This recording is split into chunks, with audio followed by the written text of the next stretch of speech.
Assalamu alaikum wa rahmatullahi wa barakatuh. Good evening and welcome to a brand new show on Hilaal TV. My name is Faraz Patel. This is the very first episode. Yeah, do join me every Wednesday evening from 8 o'clock to 9 o'clock to discuss current affairs, politics, business, maybe even sports on a very good sports weekend. And then, of course, we will be taking this conversation right through. Now, you can join us, you at home, on 010-534-5571, and you can go ahead and you can chat to our various guests. 10 years ago, on August the 16th, one of the most devastating days in the history of post-apartheid South Africa. The incident was the single most lethal force by South African security forces against civilians since the Sharpeville massacre during the apartheid era. That is the Marikana massacre. Over 34 miners lost their lives. Over 78 people were injured on a day that miners were striking for one reason and one reason only: to have the opportunity to live a better life. Unfortunately, that strike turned out to be a deadly day for so many individuals, but not just for them, for their families as well. Until today, the community of Marikana feels that pain 10 years on. Is there accountability? Is there somebody taking responsibility? Or has government just folded their arms and just said, well, it's a day we're going to remember, but nothing more is going to be given to those communities? Let me welcome my guests to discuss this. First, we have AMCU President, Mr. Joseph Matunjwa. We have Mr. David Bruce. He's a senior researcher for the Institute for Security Studies. And we have Mr. Mqedi Nkadi. He is the organizer for the Mining Affected Communities United in Action for the Ekurhuleni region. Mr. Matunjwa, I'm going to start off with you. Before I do start off with you, good evening to all of you gentlemen, and thank you so much for joining us. Hi, good evening. And so good evening to the panelists and to your viewers. No, thank you so much for joining us. Mr. Matunjwa, this was, again, when we look back 10 years, the devastation of what happened. You were right there. And to look back 10 years, it just is another painful reminder that as a democratic country, nothing has healed from what happened that day, and there has been no improvement for the people of the community and for the people who have dedicated their lives in many other communities where mining takes place, and they do not benefit from it. Good evening. I will try to follow you. It's so difficult to hear. The sound is not really clear, but I assume that you are asking how's the condition now as it was in 2012 for the community and for the survivors. I don't know whether I'm following. Yes, that is correct, Mr. Matunjwa. Hello? Hello, Mr. Matunjwa. Yes, that is correct. That was the question I asked. Yeah, please, you'll pardon me if I'm not answering what you have asked. But yes, the 16th of August 2022, when you arrive at Marikana, you still find the very same area, even one can say worse than it was before. The people are still living in squalor, irrespective that they are the neighbor of the number one producer of platinum in the world. You still see poverty. There is no development. It's unemployment. You can count all social ills that you can think of is happening. It's a neighbor of Sibanye Stillwater mine. And to date, we're still talking about a compensation. Today, we still talk about the wrongful arrest, the cases that the survivors of the massacre are still being charged of the murder of their colleagues. And those cases, I mean, are still going on, which are still traumatizing them because they survived the massacre, but the same government charged them with murder of their own comrade or their fellow comrade. And we're still talking about the development that is not taking place in that area, whereby you still see the Sibanye-Stillwater CO paying himself 360 million per annum. So there is not development whatsoever. That's why we said as AMCO is 10 years of betrayal because there's no justice, there's no accountability, there is no society development, and then there's no apology. So that is where we stand. Mr. Matunjwa, we will be coming back. Mr. Bruce, we will be coming back after the break. Mr. Nkadi, we will be coming back after the break. We do apologize for the poor sound that is coming through to our guests, but hopefully we will be having it resolved after this. Do stay tuned to the Talking Point here on Hilaal TV. Welcome back to the Talking Point here on Hilaal TV. We apologize for the earlier sound problem, but we do have our guests. They can hear me, I can hear them, so I think we can continue this conversation. And let me bring in Mr. David Bruce, of course, senior researcher at the Institute for Security Studies. Mr. Bruce, so you've written an article on which can be seen on the Daily Maverick and, of course, on issafrica.org. And it's, of course, about how the police had acted on that day. And there's a particular line that caught my eye. The operation was not a conventional public order operation intended to disperse the crowd. Again, what's interesting is that when we talk about protests, we talk about probably security forces using less lethal means. And I use the word less lethal means because it's one that is not meant to kill any protesters. But it seems as if the police were probably at that time out of their depth. Is it a correct assumption to use that, knowing that this was going to be as volatile of a strike as you can get? Right. Well, I mean, the short answer to that question is that from a policing perspective, it was simply foolish to go ahead with the operation on that day. And the police understood that there was likely to be bloodshed, and they nevertheless went ahead with the operation. So the reason why they understood the situation in the way that they did was based on the violence that had taken place in the preceding days. And, you know, one of the fundamental lessons of recent years in terms of public order policing is the need for, police, when they're dealing with crowds, to make a strong distinction between people within the crowd who are engaged in violence or who possibly are likely to be violent, and the crowd overall, because the crowd is not a uniform entity. There are different individuals in the crowd, and they don't all have the same mindset. They don't all have the same intentions.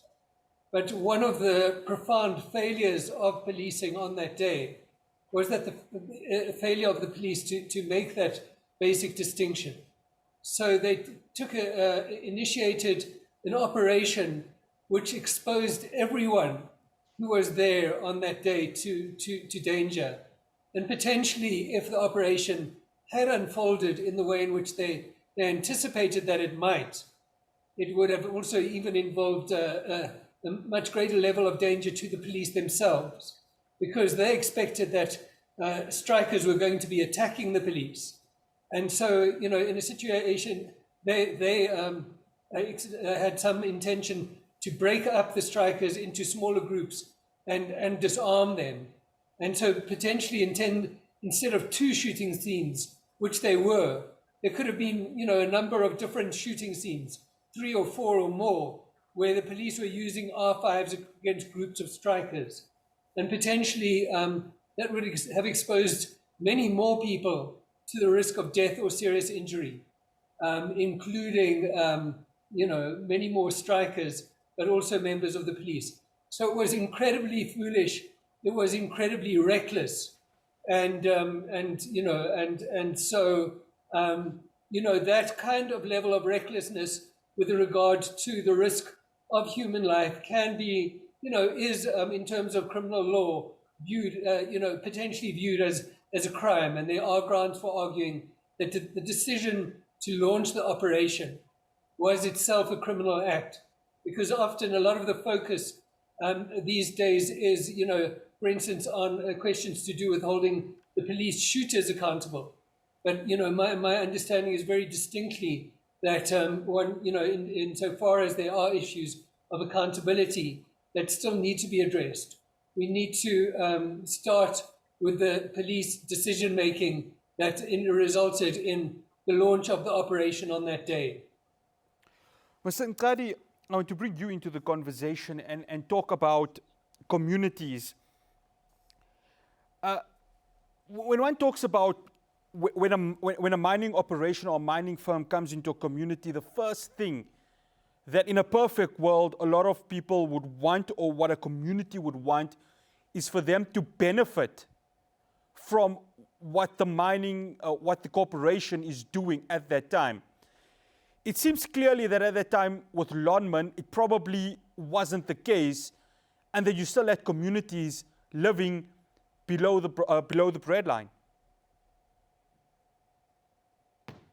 Okay, thank you very much for your time. Thank you for giving me, us this opportunity. I believe the information that is supposed to be given to the people when the mine is coming over to your communities has not been available to the communities at large, because remember, in the past, mining was categorically for a minority few. So my understanding and the struggle that is parallel within the communities is the fact that the information is not easily available for the people to understand how, when they let the mine in their communities, what is it that is. Mr. Nkadi, are you still there? Okay, I think we've just lost from Mr. the mine, Nkadi. and Of what course, is- there is load shedding that is happening across the country. So we hope that Mr. Nkadi is not affected by that. Oh, we got Mr. Nkadi back. Mr. Nkadi, you can continue your point. Can you hear me now? Yes, we can hear you. All right. As I was still saying, I'm saying the fact that the information of how the mine can come to the community is not easily available to the ordinary citizens of the country is still a challenge even today, because remember, the mines, when they come to the community, they come with the fact that they want to make an interest without really looking at benefiting the people of this country. That is why you find in some instances the mines can mine in the community and leave open shaft without rehabilitating the land, because there's no information on how can you hold the mine accountable while it's still operational in your community. Mr. Mabatunja, and to Mr. Nkadi's point, and this is what I'll bring you, because yesterday, of course, during your speech at the Marikana copy, you said, and I quote, that the Constitution has become a Bible of oppression. Now, when one talks of the Constitution of South Africa, of course, one of the lines that stick out is, the country belongs to all that live in it, and sharing of the wealth. Are you referring to that as a supposed irony that you've got still a small percentage of wealthy people within the country still enjoying the wealth of the country, whereas you have a majority that still are not enjoying the fruits of the nation? Yes, I think it is correct to suggest that it is not yet Uhuru.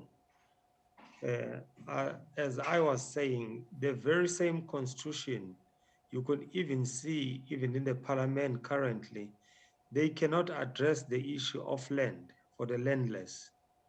They will speak about Section 25 of the Constitution, of which at the end of the day, even though you can have a land, what is beneath the land does not belong to you, belong to the state, of which I find it very strange. How does this happen?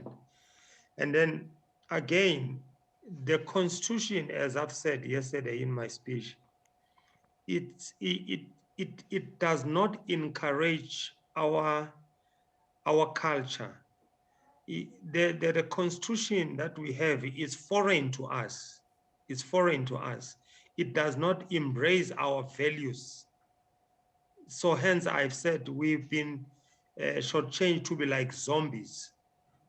We are cloned because we are not ourselves.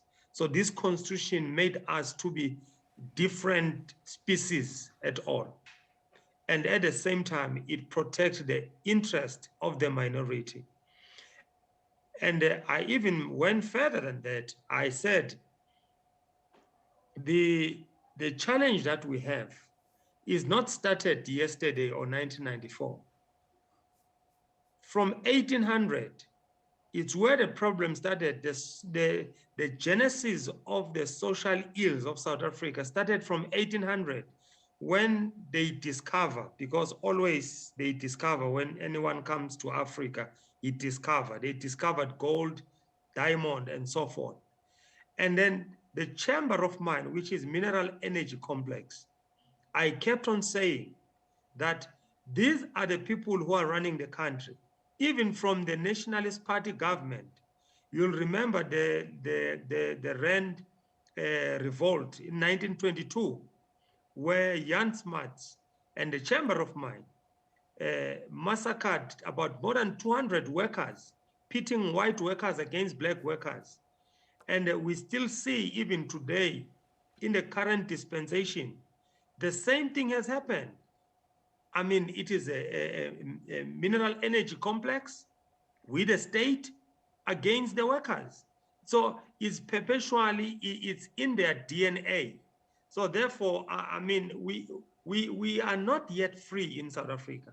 We can be free to speak whatever you want, but that is not, what we're fighting for, or what our forebears fought for. What is a civil rights without economic rights at the end of the day? Well, we will be continuing this conversation after the break. We are discussing 10 years on from the Marikana massacre. Do stay tuned to The Talking Point on Hilaal TV. Welcome back to The Talking Point here on Hilaal TV channel 347. We are discussing 10 years on from the tragedy that was the Marikana massacre. Mr. Bruce, the name of Zukiswa Mbombo has reappeared again. Of course, at that time, she was the Northwest SAPS Provincial Commissioner and the most senior police member present at Marikana. How did she get it all wrong? Okay, well, I think what's maybe important to just mention here is just that she had a long career in the SAPS, and she was appointed as the provincial commissioner in 2005. But prior to that, she played, her role in the SAPS was in administrative or financial management roles. So basically, she did not have operational experience, and the operation at Marikana would have been the type of situation. In fact, in many ways, the situation was, if not entirely unprecedented, fairly rare in policing in South Africa. But she simply didn't have the type of experience to be in charge at that operation. So the fact that she was warned by her commanders that there was going to be bloodshed, and nevertheless she insisted that that the operation should go ahead.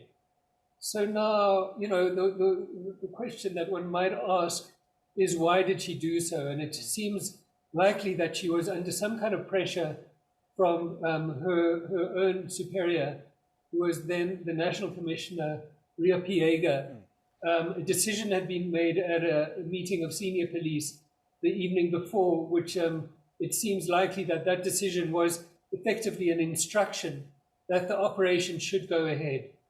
But nevertheless, there's a strong argument that in the circumstances, even if there was such an instruction, she should have simply, gone back to the National Commissioner and said, will not be appropriate to launch this operation today. The risks are too high.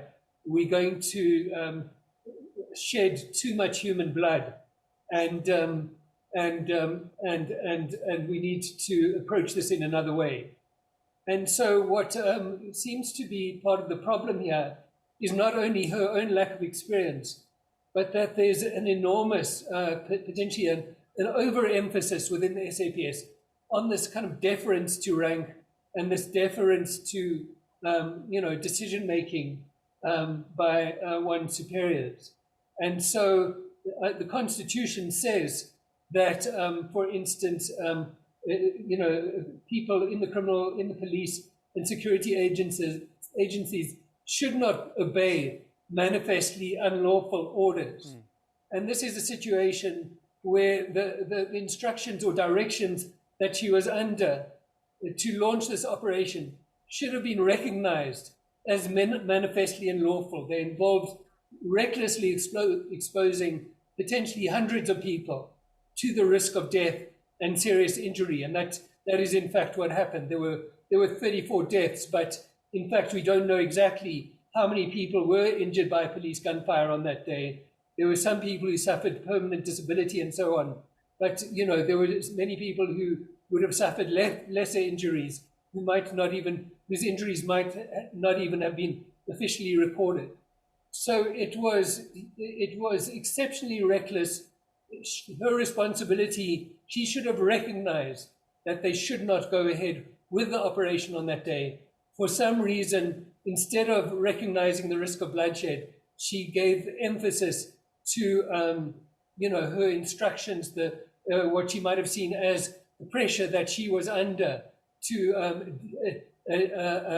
initiate this operation on the 16th, and it turned out to be a complete disaster. Mr. Nkadi, I want to bring you into the next question. I watched yesterday on another broadcaster the communities within Marikana, and what stood out before, obviously, that fateful day happened, is that the poor conditions led to various other forms of criminality, for example, the petty thefts, and of course, a pandemic that we still go through, which is gender-based violence.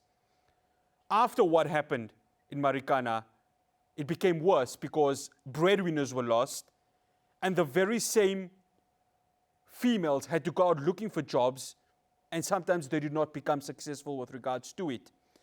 You've been to those communities. Give us a sense of just how bad it has been for them pre-Marikana massacre and the current state right now.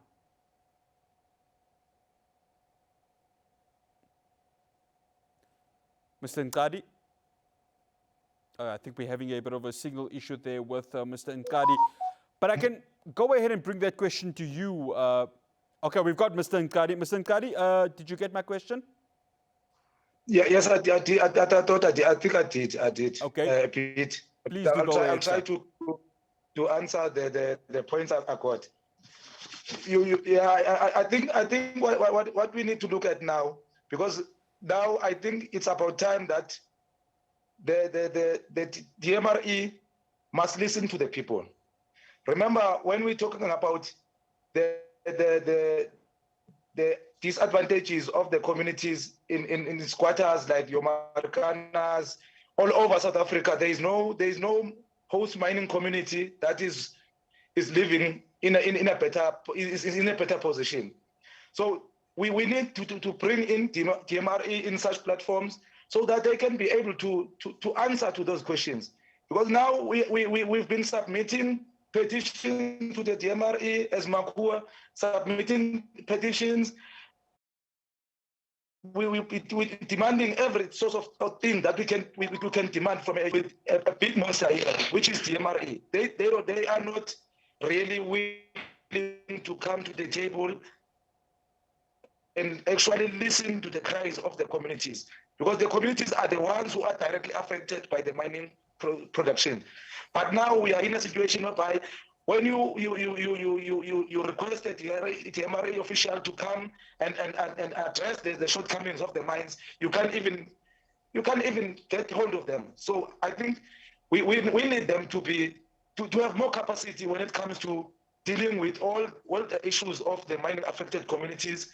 Going back to your question, the gender-based violence is perpetuated by the fact that all the people who are in the mining communities, when the mine closed down, they just leave without even looking on the contingency plan of the rehabilitations of the land, and when looking at their workers. If you are closing down a mine, what is going to happen to your workers? Because the only source of income they know is to mine. So if they can't mine anymore while you've closed down, what is their option to survive?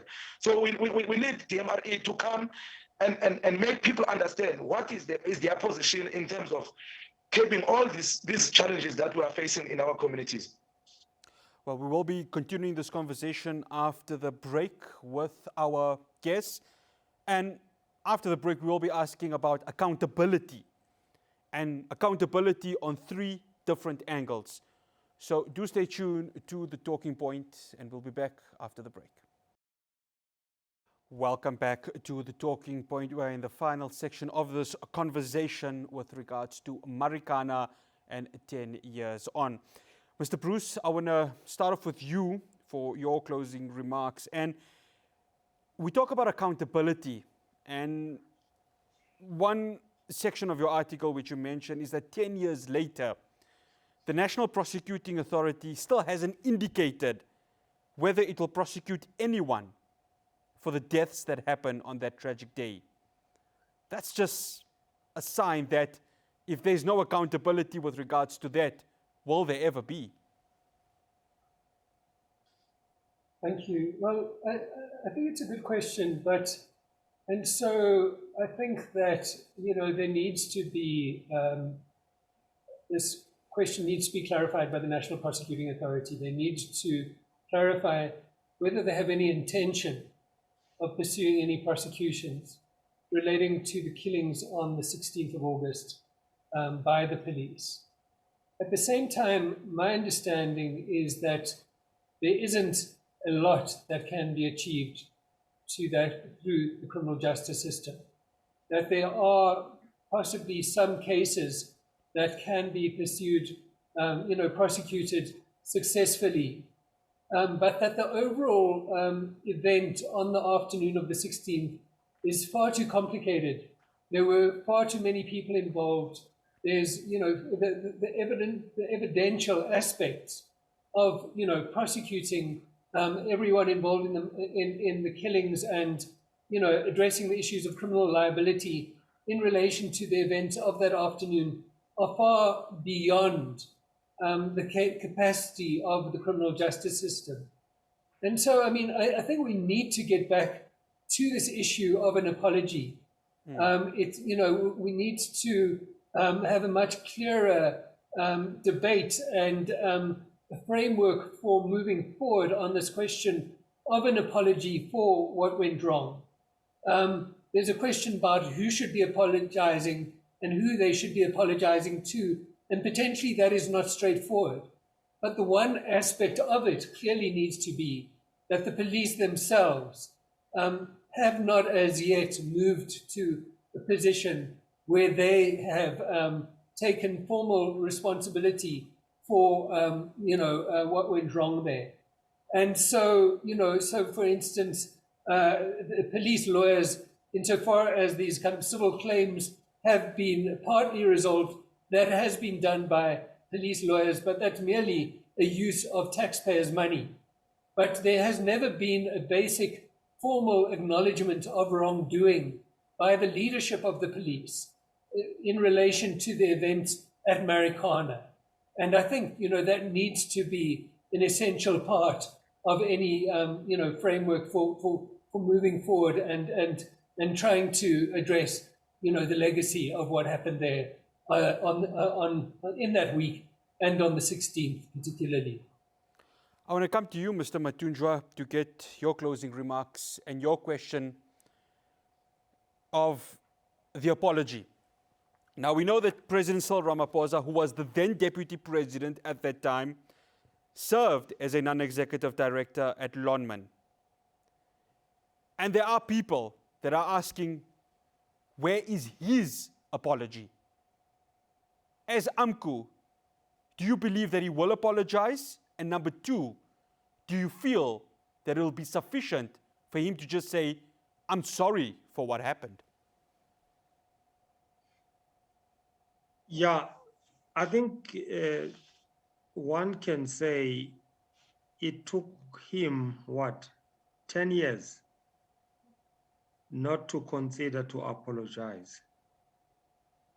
And the reason for me that I can pick up to why he cannot apologize even after 10 years, it's the nature of the beast of mineral energy complex. If Falam Commission, which I think has led the families or the victims of the Marikana massacre down, hence I call it a commission of omission. I find it strange why there was no adverse finding against Lonmin. As Bruce is correctly saying, that is taxpayers' money that is being used to pay the acts of the police. In the actual fact, it should have been the Lonmin who was fully responsible, because they made the workplace to be, to make it an enabling space for the police. Is the same Lonmin who invited the police at the workplace. I find it strange where some of the management of Lonmin, of which was working for the South African intelligence within Lonmin, who used their influences in order to get the police to Lonmin to massacre the people. So, that's why I'm saying it's a nature of mineral energy complex, that they are, by nature, they are brutal and they are violent. If you can look at the disposition of land, it comes from mineral energy complex. So Mr. Cyril Ramaphosa, he find himself in that cabal, of which I believe that concomitant email that was sent to the police, that was not coming from him, alone. Surely there were some meetings whereby the mineral energy complex or the white monopoly capital, the owners of the mines, pushed pressure on him to say, you've got shares in these mines, you are benefiting out of it, therefore we want your political influence in order to deal with these miners, of which they've categorized the workers as criminals instead of dealing with the labor issues. Again, even the Department of Labor, the Minister, Susan Shabang, should have been called in to be accountable how she was influenced to categorize a labor matter into a criminality. So those things, you will never see it. What happened to Tatane? Who take accountability to the Tatana that was shot? There are so many cases that you could, especially this one, whereby the mineral energy complex are the one who's running the country, are the one who making policies. Like, for instance, the communities will never see the sunrise in terms of development, because they use mining charter as a code good of practice. AMCO has written to the portfolio committee in the parliament. We've written to the DMRE minister to incorporate mining charter into MPRDA to have power to enforce the development in the community. They don't want, and the Chamber of Mine has challenged it and it's been set aside. It shows who runs the country at the end of the day. So anything that you do that protect the interest of the foreign direct investors, you will never be found, on the wrong side of the law. I bet you. Mr. Matunja, I'm going to afford you just 2 minutes. I want to just quote something that you said yesterday about wanting the current mine workers of Sibanye-Stillwater to receive a monthly salary of 20,000 Rand each per worker. Do you see that as being something that could be realistic? You remember, media was saying 12,500 was not realistic.